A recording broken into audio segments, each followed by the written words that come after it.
right, thank you, Bob, and thank you, Ambassador Enterprises, for supporting this event.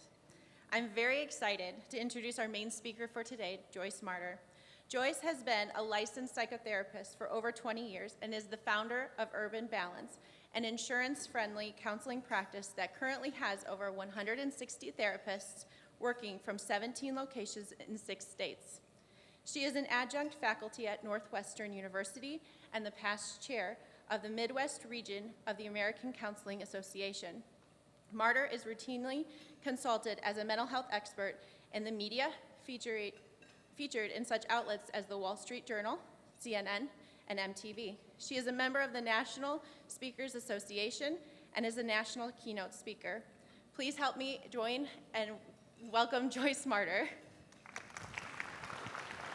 Thank you so much. Thank you, Jessica. Good afternoon. Thank you so much for having me. I am so honored and excited to be with you. And thank you for recognizing the importance of mental health awareness, especially at this time. I have felt so welcomed by Mental Health America. I can't believe it. Audrey and Steve got me several interviews in the local paper. I was in TV. I've never had a welcome like this. Fort Wayne is amazing. So thank you for the warm greetings, and I had a wonderful conversation with Bob. It seems like you have a beautiful community here. And thank you again for recognizing the importance of mental health awareness. I am an impassioned mental health advocate. I have absolutely loved being a therapist for over the past 25 years. When I started graduate school, I was afraid that my professors were going to notice that I have an anxiety disorder and that they were going to say, Joyce, you can't become a therapist. You've got issues yourself. Well, thank goodness these professors knew we all have issues as part of the human condition. We all have mental health just like we have physical health. And our mental health issues are a normal response to our nature, to our genetic predisposition, and our nurture, our life experiences. No shame, no stigma. Help is available and accessible. And I thank you for becoming mental health advocates today and joining me in this mission and joining Mental Health America, which I am so impressed with the organization. It really is a one-stop shop for mental health awareness, advocacy, and resources for your workplace. So it is my hope and intention today to inspire you and motivate you and encourage you and provide you with lots of takeaways on how to promote mental wellness in your organizations. Many of you are leaders, you work in HR, this has been a difficult time. How's that for an understatement? This year, we have been living through a global trauma, and we cannot process traumas like we do usual life experiences. They get stuck in our psyches and our bodies. We've had chronic stress for a year and a half. Many of us have experienced overwhelm and burnout. I know those of you, especially working in nonprofit organizations or healthcare organizations, are dealing with secondary trauma and compassion fatigue. It has been my mission to be a mental health advocate, and for the past year and a half, I've been giving about 3 global corporate trainings per week on mental health awareness and promoting positive mental health and resilience. I've never been busier. Organizations in every industry, we're talking from engineering to economic consulting to healthcare to finance. Yesterday I was talking with the National Oceanic and Atmospheric Association. Everyone is struggling. It is something that we need to talk about, and we need to work together to help ourselves and our employees. I did want to joke that to make it easier for you to recognize me today, I wore the suit that I'm wearing in the brochure. Just kidding, I'm a little embarrassed about that. I do own other clothes. I'm not like a cartoon character like Charlie Brown or something. So anyway, hopefully next time, tomorrow I'll wear something else, you'll see.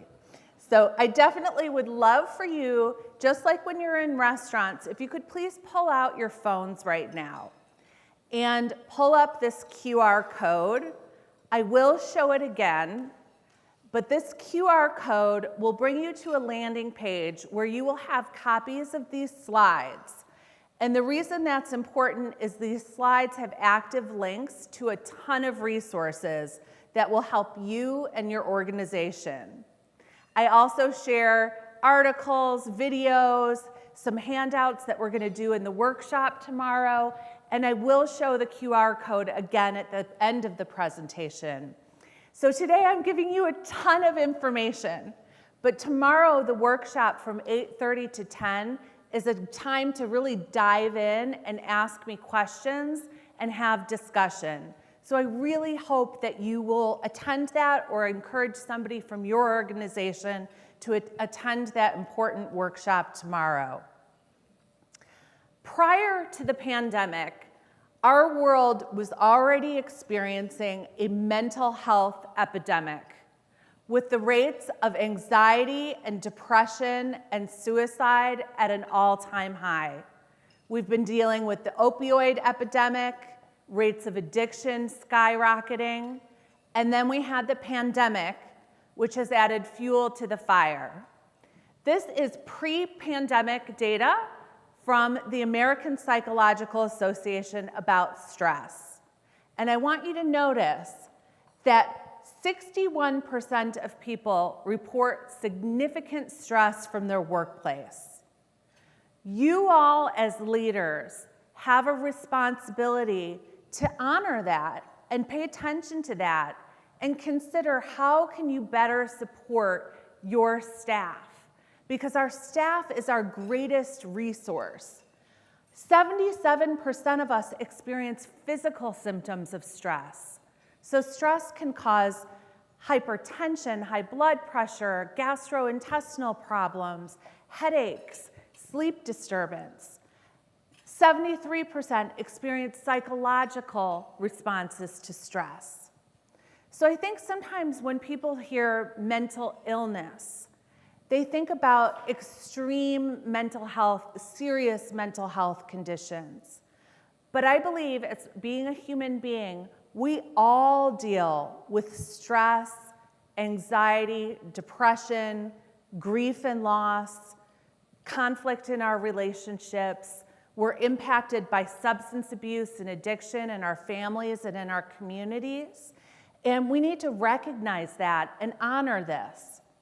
The stressors of the pandemic, I know I'm preaching to the choir, I know you know this, but as I move through this presentation, I want you not only to think about your organizations, but to think about yourselves, and think about your loved ones, and your neighbors, and your communities, and your extended family members, because we are all interconnected, and we all need to be allies and advocates for mental health awareness.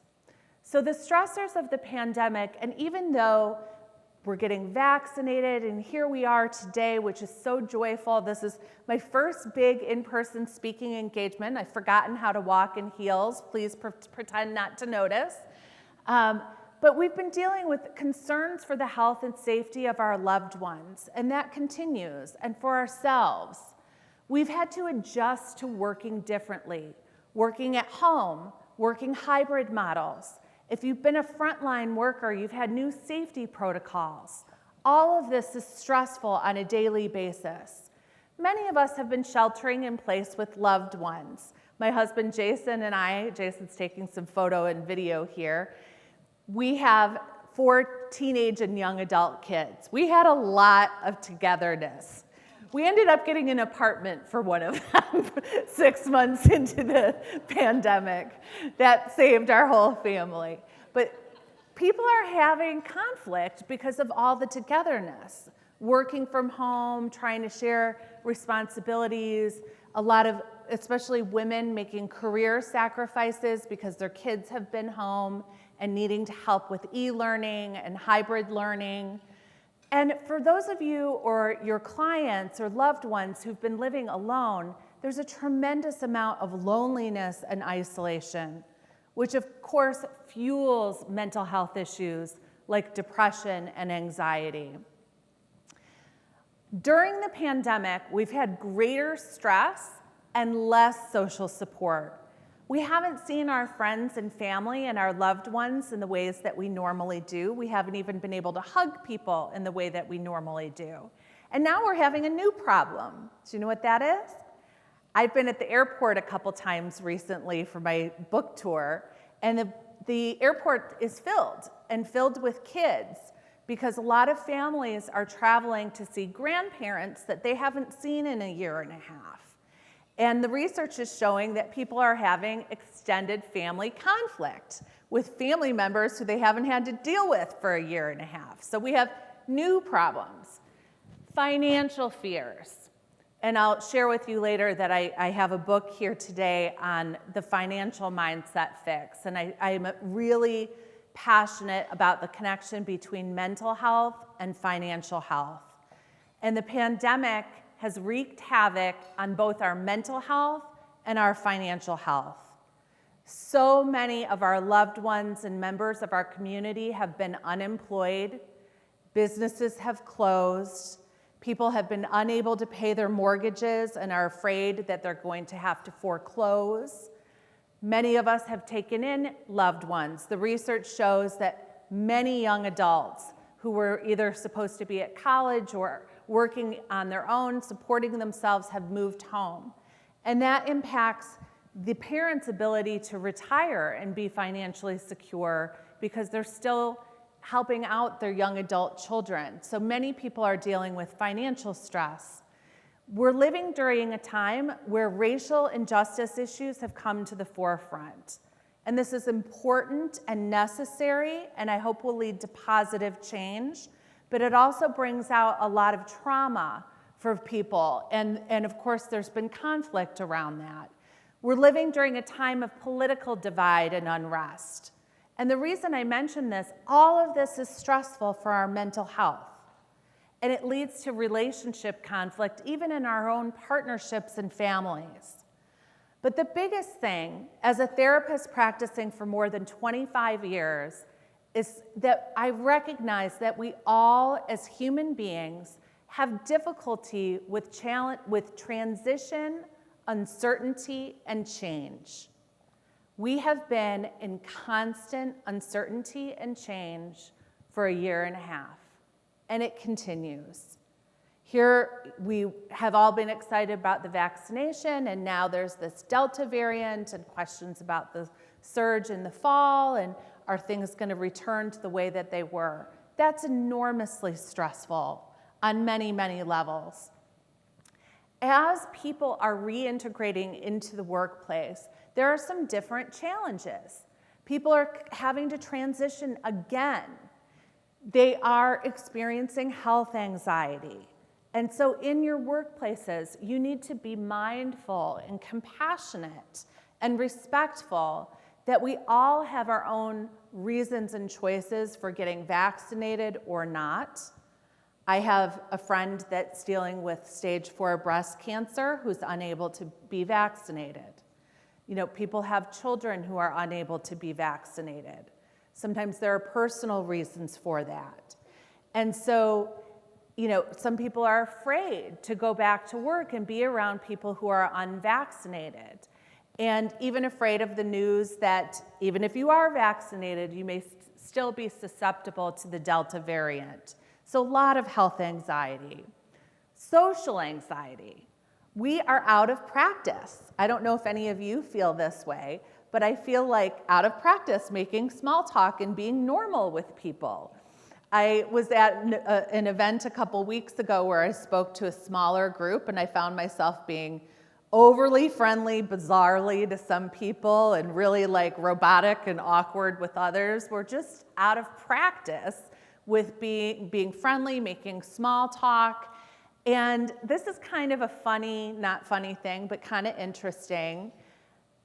The pandemic has caused a tremendous amount of people to gain weight. And the research shows that for millennials who've gained weight, and it's something like 60% of millennials, the average weight gain is 41 pounds. For Gen Z adults, it's 28 pounds. I'm a Gen Xer, it's more like 10 to 15. That's about what happened for me. I'm still working on it. And baby boomers have done the best. But a lot of people in my practice, and I do some supervision at Northwestern, are seriously feeling shame and anxiety about going back to the workplace because their clothes don't fit and they look different and they're embarrassed to see their coworkers they haven't seen in a while. So just considering all of these issues that people might be experiencing as they're reintegrating into the workplace. Dependent care coverage. Many people have taken in elderly parents to help them because they've been concerned about their safety. They may still have kids who they've decided to homeschool or who are hybrid learning, and then they're needing to figure out logistically how they're going to get back in the office. Again, financial stress, as people are continuing to help one another as they're digging out of financial catastrophe that happened as a result of the pandemic.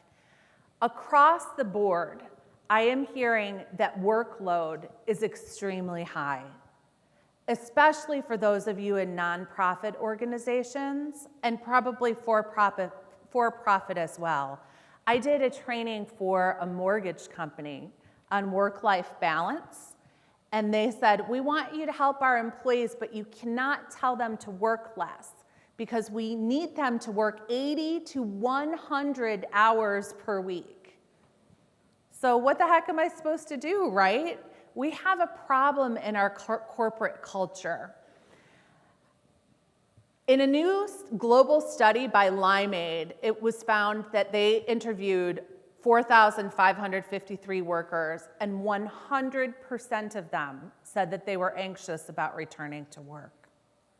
So we as business leaders and HR professionals and supervisors need to be mindful of that. Maybe you feel okay, but other people may be struggling. A study by Stanford University said 16,000 workers over 9 months found that they worked more at home. They were more productive at home. So that's kind of surprising. I think a lot of workplace leaders were concerned that people would slack off at home. But I've read other studies that people have worked more in the evenings and on the weekends, and without the commute time, they've actually been more productive.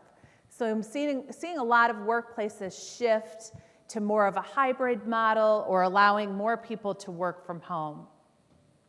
We all respond to stress differently, and I want you to think about yourself for a minute, because this is for you too. It's like free therapy. So how do you respond to stress? Do you have physical symptoms of stress? I get muscle tension in my neck and shoulders. I get headaches, usually around 3 or 4 in the afternoon if I'm stressed out.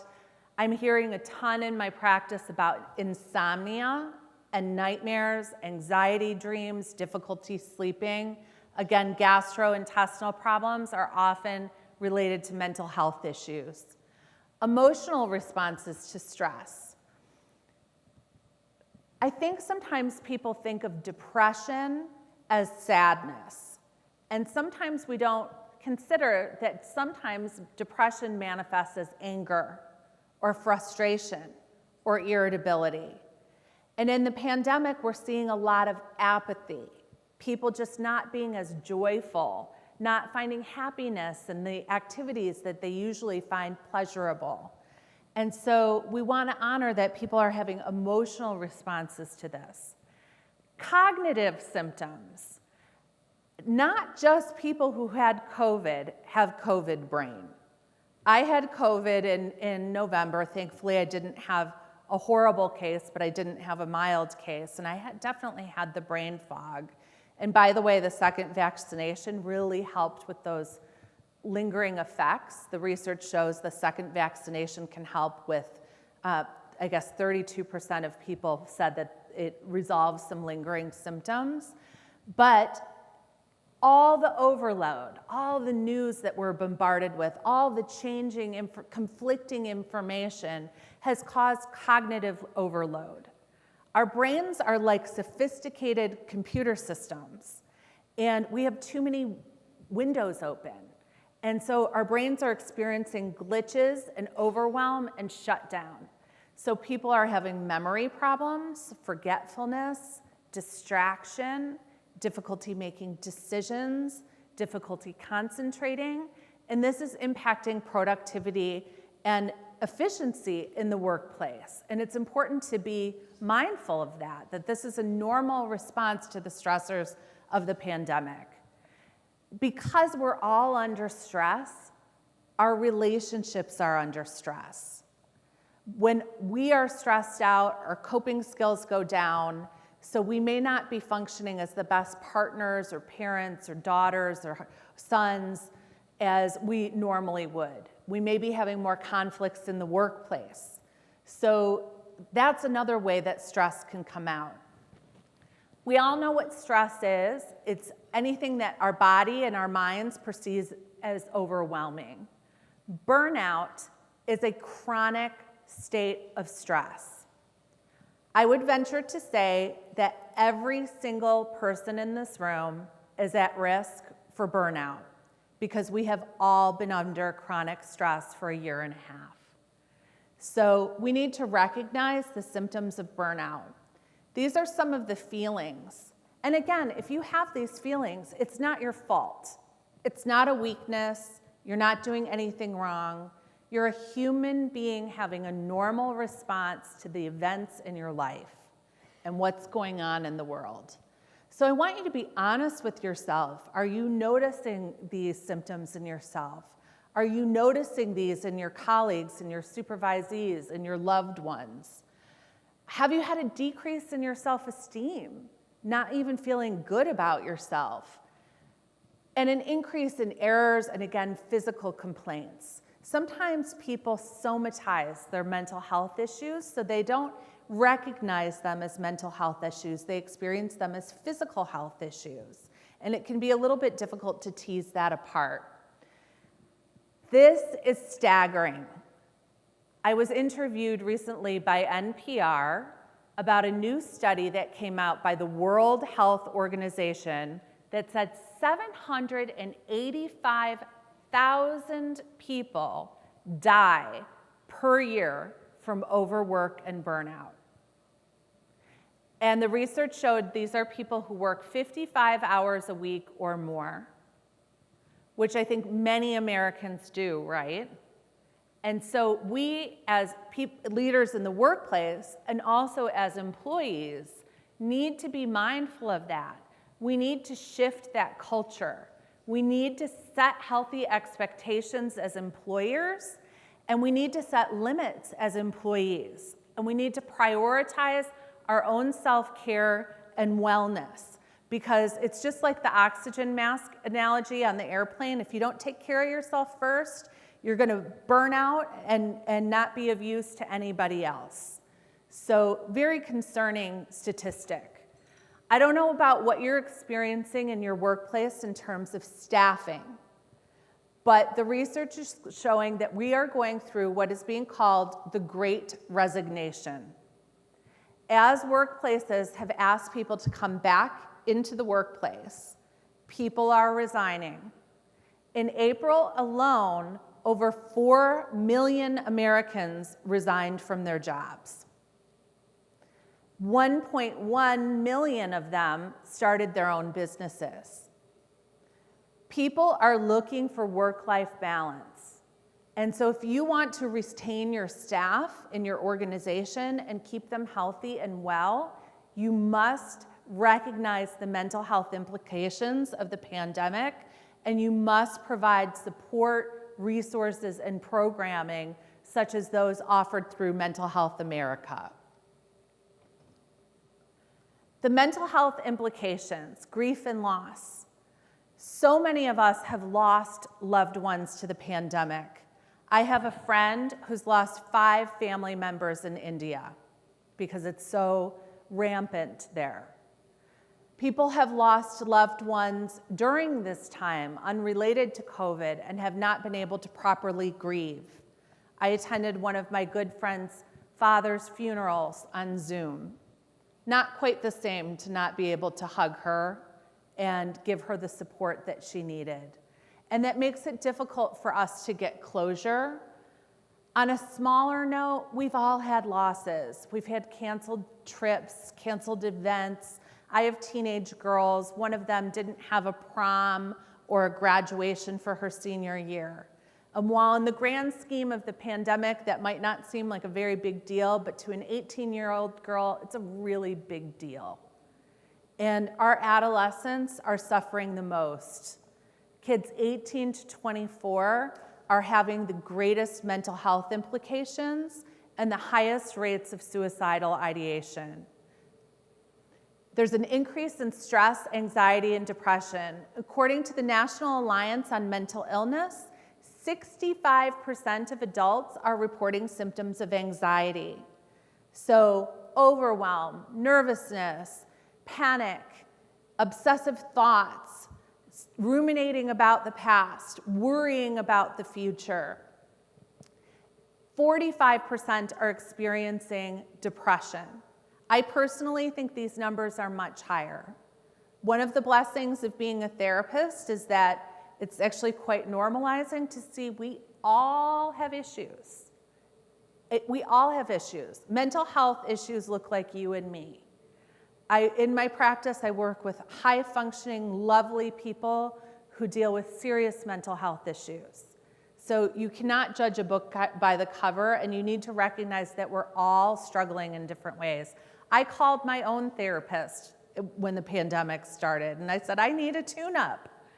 Therapists are busier than ever right now because we need it. And to me, I hope that's the silver lining in the pandemic, is that people are recognizing the importance of mental health awareness, because some people are experiencing mental health issues for the first time, and other people are having recurrence of prior mental health issues because of the stressors of the pandemic. There's a huge increase in substance abuse. So check in with yourself. When you were sheltering in place at home, were you having a little more wine? Were you even eating more? Self-soothing with substances, with drugs or alcohol, or even process addictions like gaming or shopping, sex addictions. There's all different ways that we self-medicate our unhappiness with substances or other behaviors that may not be healthy for us. The increase in relationship conflict has led to an increase in divorce, domestic violence, and child abuse. So in our workplaces, if you're in healthcare settings or educational settings, it's so important to conduct these assessments and make reports. A lot of people think that post-traumatic stress disorder is something that only veterans experience, or survivors of horrible assaults such as rape. I would venture to say that we have all experienced trauma to some degree or other. In therapy land, they talk about big traumas being big T traumas, and that might be something like a very serious illness or accident or an assault or a natural disaster. And we have little t traumas, and that might include a breakup, it might include a job loss, it might include some other kind of accident. And so we all have traumas if you grew up with abuse or neglect. And like I said, the pandemic is a global trauma. And the way that trauma works in our brains is it's like a web. So the current trauma taps into the deepest, oldest trauma where we had that same feeling. So if you're feeling powerless and you went through something as a kid where you felt really powerless and afraid, those old trauma symptoms can come up, and that is an absolutely normal response. People who've had COVID, who have lost loved ones to COVID, or who are essential workers are at higher risk of having PTSD symptoms. There is an increase in suicide. 16% of suicides are financially driven. So these are deaths of despair. So people who are unemployed, concerned about housing, they are at risk. We are at a 30-year high for suicide completion in this country. Something that I'm really passionate about is I think many people, when we talk about mental health, they think about mental illness. And they think seeking mental health services is about being crazy or in crisis. And I love this continuum that really we are all on, and we can all move throughout this continuum throughout our lifetime, or even within a day, depending on what happens. And you'll notice that it moves from being in crisis to struggling, surviving, thriving, and excelling. If any of these PowerPoints are difficult for you to read, again, remember you can download these presentations with that QR code. So I will show that again at the end. When I give my global corporate trainings, I've had tens of thousands of attendees. I've asked people, because it's anonymous, where do you fall on this continuum? 90% have said they're either struggling or surviving, and some have said that they are in crisis. I actually had one company that hired me because they had 3 suicides in the past year, a company with only 800 employees. And they wanted some serious mental health advocacy within their organization. And during one of the trainings, somebody said that they were in crisis, and somebody else wrote in the chat, hey, somebody I work with said they were suicidal. We were able to get them anonymously connected with HR, and they were able to get treatment. So these types of programs save lives. This is no joke. You know, people who are suicidal are not, sometimes people have stigma and they imagine they're really low functioning people. 70% of people with mental health issues are in the workforce. They're you and me. So we have to be mindful of that. Mental health by the numbers, 1 in 4 Americans experiences a mental health condition in a given year. 1 in 25 live with a serious mental health condition. And these can include major depressive disorder or bipolar disorder. I love working with people with bipolar disorder. You know why? Treatment is life-changing and it can be life-saving. It is so rewarding. People with bipolar disorder can live a very normal, high-functioning life with the right medication and therapy. And I think people don't realize there are lesser forms of bipolar disorder, like bipolar 2 and cyclothymia, where there are more rapid mood changes. And so we need to be aware of these issues in ourselves and our families and our coworkers so that we can encourage people to get help. You see the numbers for anxiety and depression are extremely high, and that is pre-pandemic data. This is something that's especially disturbing and sad, and that is that any population who is discriminated against, whether it's through systemic racism, sexism, discrimination, or bias, is at higher risk for having mental health issues. This is because they're already living in a culture where they're being traumatized and devalued and dealing with additional stress, and even access to fewer mental health resources. There's a gap in care to who has access to which resources. The LGBTQ+ IA population are twice as likely to experience a mental health disorder in their lifetime due to stigma and trauma.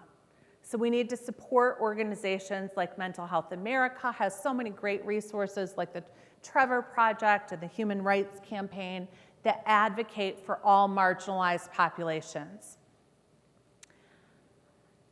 Gosh, is having mental health programming going to be really expensive for your organization? Gosh, it hasn't been a great year for business, and How are you going to help people if the funds aren't there? Well, this is the data. Addiction alone costs American workplaces $500 billion a year in absenteeism, turnover, healthcare costs, and low productivity. Depression costs nearly $2 billion.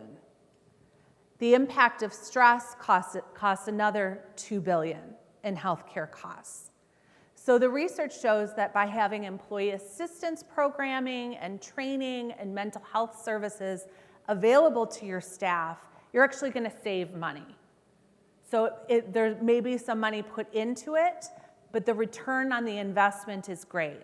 You will have healthy, productive staff who will stay, there will be less turnover, and your healthcare costs will be lower. If you want to know what behavioral health costs your particular organization, these are 2 links where you can punch in your industry, where you're located, how many employees you have, and they will tell you what substance use and what depression is costing your organization today. So if you're maybe HR and you want to demonstrate to your CEO that this is worthwhile, use that data. On my landing page on my website that you get to with that QR code, I have a much more lengthy sheet with common symptoms of mental health issues. Obviously, each diagnosis has its own set of criteria, and I'm not expecting you to be a professional therapist and be able to diagnose people. But as leaders and HR representatives and supervisors, it is really, I think, your ethical responsibility to be aware of the common signs and symptoms of mental health issues so that you can be allies and advocates and help people get the care that they need. So some of these: excessive worry or fear is an anxiety symptom, feeling excessively sad or low is depression, confused thinking problems, concentrating learning, that can be a variety of things, including attention deficit disorder. Avoiding friends and social activities, that can be a variety of things, including depression or suicidal ideation, or even some sort of psychotic process.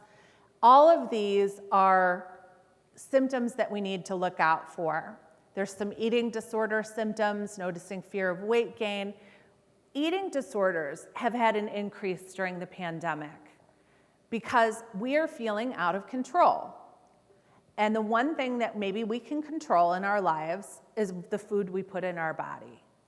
And so being mindful of that, are you noticing that in your friends and family? Because I'm a therapist, I talk to my daughters all the time about mental health. I have them in therapy, they talk to their school counselor. I think it takes a village to raise a kid, and I err on the side of prevention and early intervention. I want them to have all the support and resources they need. And my older daughter, Celeste, has referred, I would say, about 8 to 10 friends for mental health treatment. And about 3 or 4 of them, she asked for my help in dealing with the parents because she was so concerned about a friend's eating disorder or substance abuse or thoughts of hurting themselves. So you see, when we talk to our children even, and we teach them about mental health awareness, we can save people's lives. We can make a difference in our communities. I have 2 friends who know of 2 college girls, beautiful, smart, beloved college girls who suicided this year. Happens far too often, especially now. It's terrifying. Any of you who's a parent, I mean, that's like the worst thought ever. My dear friend's uncle committed suicide last week. I know this is a difficult topic, and I thank you for tolerating it and not sticking your head in the sand, because as human beings, we each have a responsibility to help. Substance abuse awareness. 1 out of 10 of us has a problem with drugs or alcohol, and 1 out of 7 of us has a loved one with a problem with drugs or alcohol. When I was in graduate school, I sat in a lecture on alcoholic families, and I was like, why does this sound like my family? And admittedly, it was a little confusing because my parents didn't drink, But my mother's father was a raging alcoholic, and a lot of the emotional, behavioral, and relational characteristics trickled down to our family. And my dear brother struggles with alcoholism. It impacts many of us in a deeply personal way. And we need to talk about it. No shame, no stigma. This is human life. It's stuff we experience. These are some of the signs and symptoms of addiction. I'm not going to spend a lot of time on them because I want to move into more resources, but when you have the slides, you can take a deeper dive into them. This is one of my soapboxes that I'm very passionate about, and that is dual diagnosis. Dual diagnosis is when somebody is dealing with both a mental health issue and a substance abuse or addiction issue. The two are like chicken and egg. Which came first? They feed off of each other. For some people, the depression or the anxiety or the mental health issue is first, and they use drugs and alcohol to help self-medicate and cope. And for others, the substance abuse comes first, and it leads to depression and anxiety and suicidal ideation. This is pre-pandemic. 10.2 million Americans are dealing with dual diagnosis. This is what's so disturbing. Of those 10.2 million, 49% are receiving no treatment at all. Only 8% are receiving the appropriate care for both mental health and addiction. 40% are receiving mental health services alone, which is good, but it's not great. Because if a therapist or counselor isn't talking about the substance abuse or addiction, they could be unconsciously enabling and the client is not going to get well. I had a client come to me who had been treated for major depression for 12 years.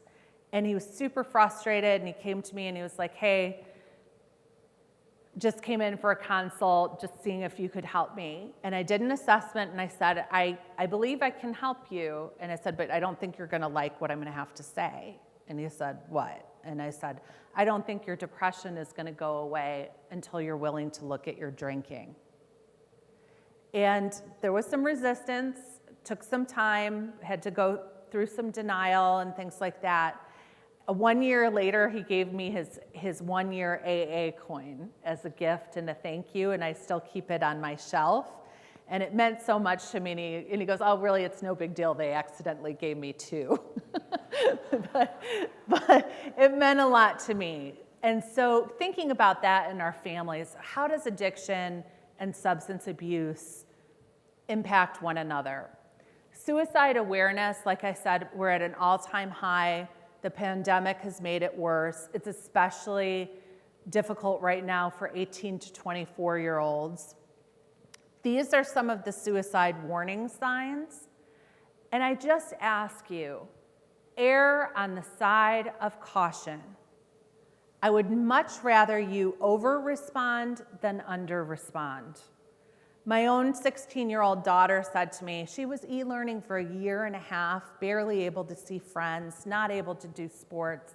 And she said, Mom, I just feel like my life has no purpose. And I was like, uh-oh, that is a suicidal ideation statement that I need to explore. And thankfully, as we went through it, she was not feeling suicidal, but I still had her talk with her therapist and make sure that she was safe. But we have to have those conversations. I think sometimes we're socialized, don't ask, don't tell, especially in the workplace. We think, oh, personal problems are personal and they're at home. And at work, we're going to focus on performance only. And as a boss, I don't deal with that. But guess what? With the pandemic, work and home life have gotten completely mixed together. And it is our responsibility as supervisors to know how to conduct mental health first aid, how to identify the symptoms, how to make a referral so somebody can get appropriate treatment. And we're going to really dive into the nitty-gritty of how to do that, and I'm going to share a ton of resources tomorrow at our workshop. So erring on the side of caution just personally so that you know what to do. When in doubt, call 911. Send a wellness check over to your loved ones or your employee's house if you're worried about them. Call a suicide hotline, go to the emergency room, and again, don't minimize, don't delay. Just err on the side of caution. 56% of adults with mental illness do not receive treatment. The barriers to treatment are shame, stigma, cost, time, racism, and that don't ask, don't tell mentality. This has to change. And I'm asking you to please be part of that change.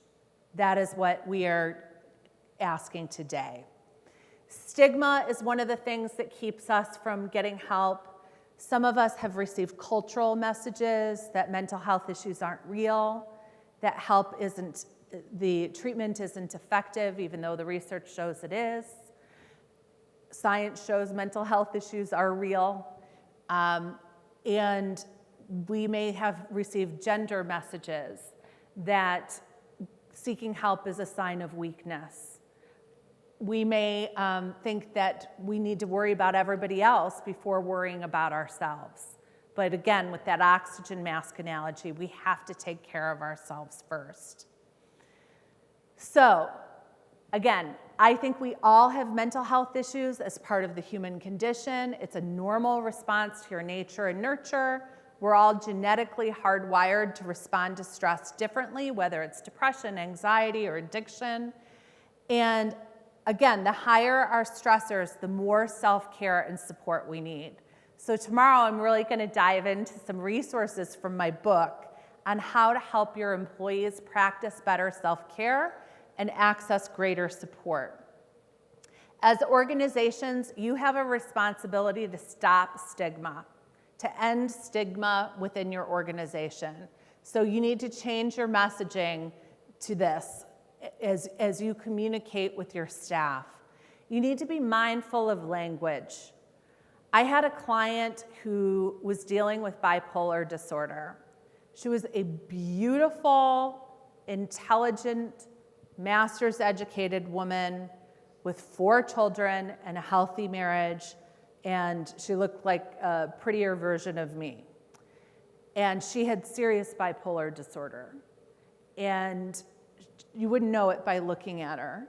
And she had some really painful times in her life. And she went on a religious retreat with her church, and she was just about to share about her bipolar disorder when the priest happened to say, "Gosh, I'm so glad this is such a normal group and we don't have any like bipolar crazy people here." And she was so hurt and devastated. And so we have to be mindful of our language when we talk about someone being a psycho. We talk about someone in a demeaning way as being an alcoholic. You don't know who you're sitting next to. You don't know what people are dealing with. You don't know what their families are dealing with and the suffering that they've had. So really pay attention to that in the workplace. How about these 3 mental health heroes? Amazing, right? I think Simone Biles should get the gold for mental health awareness.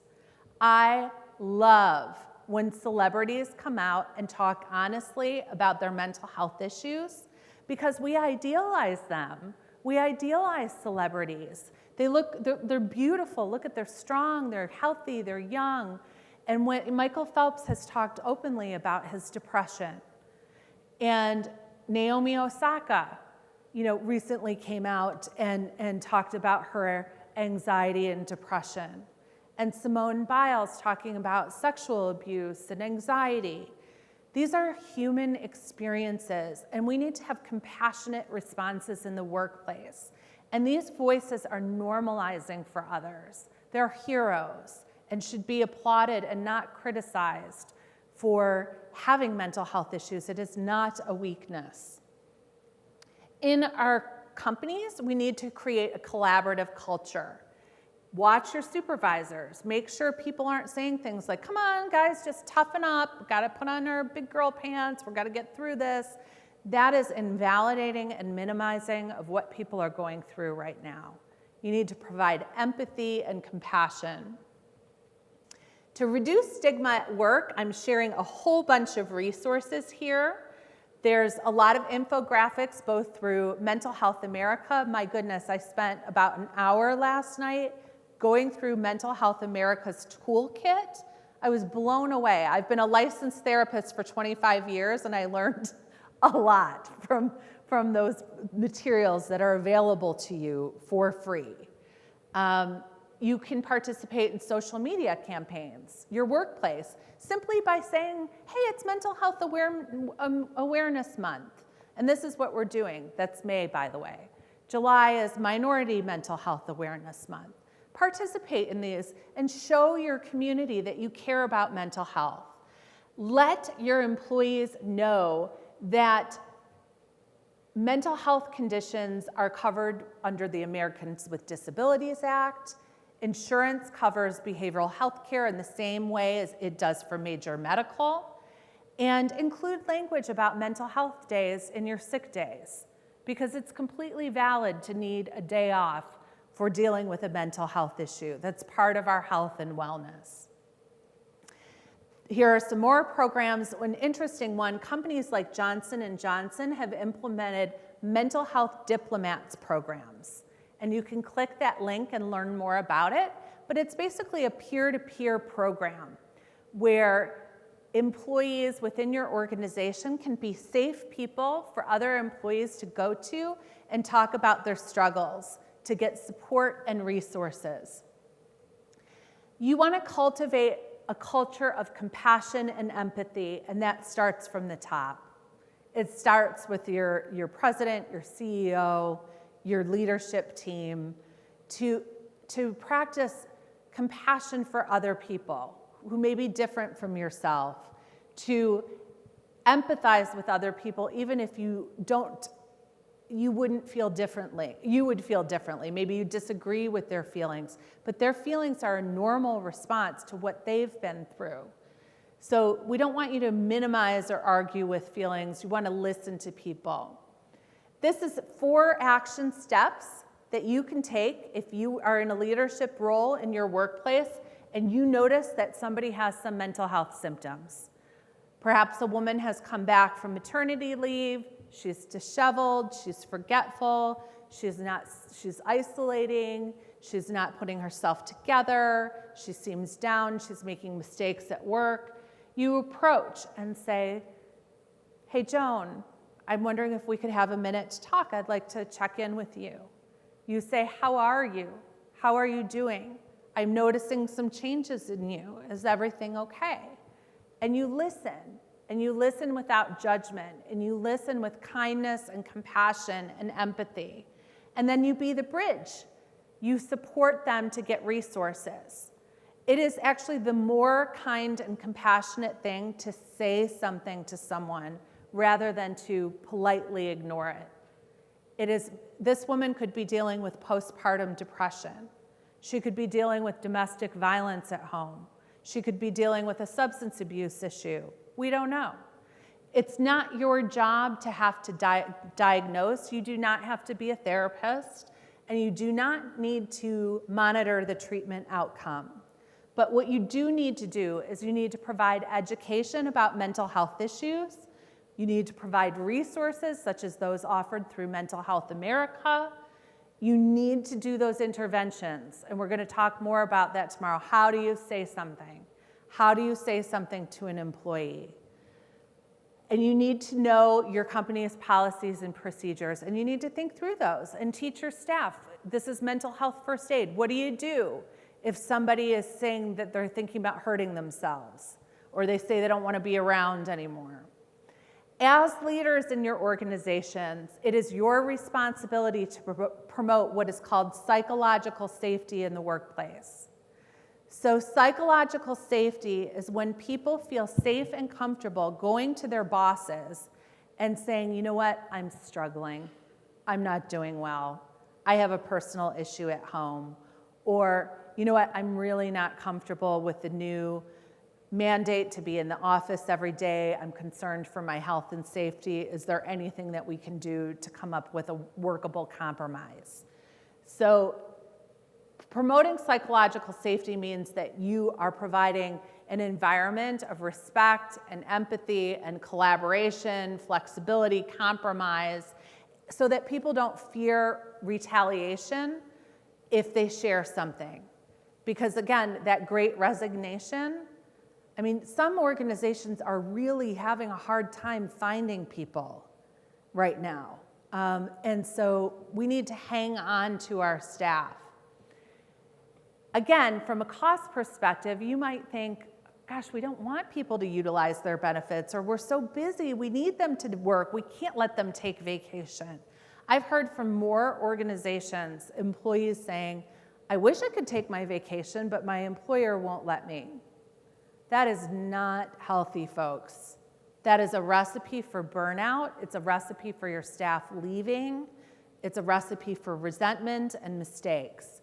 You must figure out a way for people to take their deserved time off so that they can reboot.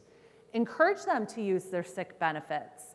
FMLA covers behavioral health care, so make sure that they use it. Let them know that flex spending or health savings accounts will help pay for any copays that they might have.